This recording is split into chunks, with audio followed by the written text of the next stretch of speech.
বেগম খালেদা জিয়ার সম্মানে দিনাজপুর ৩ আসনে কোনো প্রার্থী ঘোষণা করি নাই। আমি এই মুহূর্তে কুমিল্লা বিভাগের প্রার্থী যারা আছেন তাদের নাম ঘোষণা করছি।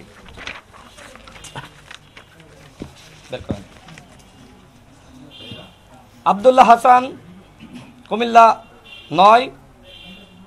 মোহাম্মদ হারুন উর রশিদ, ফেনী ২। মোহাম্মদ ইউসুফ, ফেনী ৩। মোহাম্মদ কাউসার আলম, লক্ষ্মীপুর ১। আবুল বাশার, লক্ষ্মীপুর ২। মোহাম্মদ মোরাদ হোসেন, লক্ষ্মীপুর ৩। আশরাফুল হাসান, ব্রাহ্মণবাড়িয়া ১।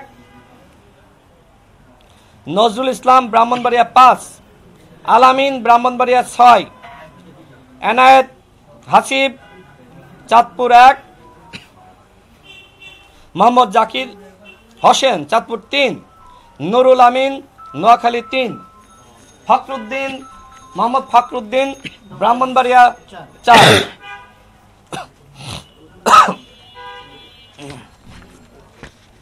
আমি এই মুহূর্তে যারা রংপুরের আমাদের প্রার্থী রয়েছে তাদের নাম ঘোষণা করছি। মোহাম্মদ আশরাফুল আলম, রংপুর ৩। মোহাম্মদ মামুনুর রশিদ খান, ঠাকুরগাঁও ৩।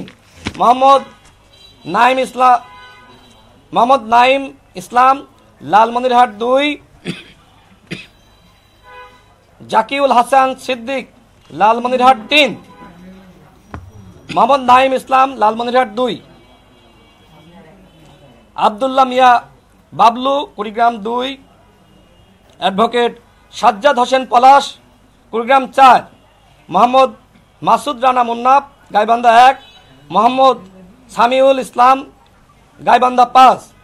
মোহাম্মদ মাহফুজার রহমান, পঞ্চগড় ১। বিজলি কেবলসের স্কিন কোটেড ইনসুলেশন আগুন প্রতিরোধী। বিজলি কেবলস, নিরাপদ আজীবন। আসাদুজ্জামান নূর, পঞ্চগড় ২। মোহাম্মদ মাহমুদুল হাসান, দিনাজপুর ১। মোহাম্মদ গুলাম আজম, দিনাজপুর ২। মোহাম্মদ ইমরান খান, দিনাজপুর ৪। মোহাম্মদ শাহজাহান চৌধুরী, দিনাজপুর ৫। মোহাম্মদ বুলবুল আহমেদ, দিনাজপুর ৬। যে আসনটা বাদ রাখার কথা ছিল সেটা বাদ আছে।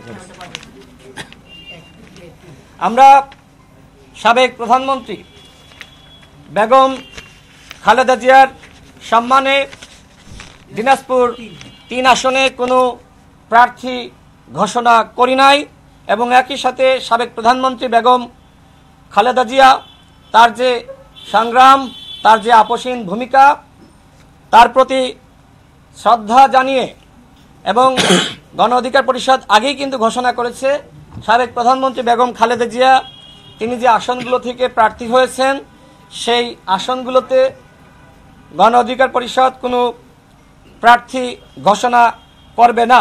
যে কারণে আমাদের দিনাজপুর ৩-এ প্রার্থী থাকলেও আমরা সেই প্রার্থীর নাম ঘোষণা করছি না।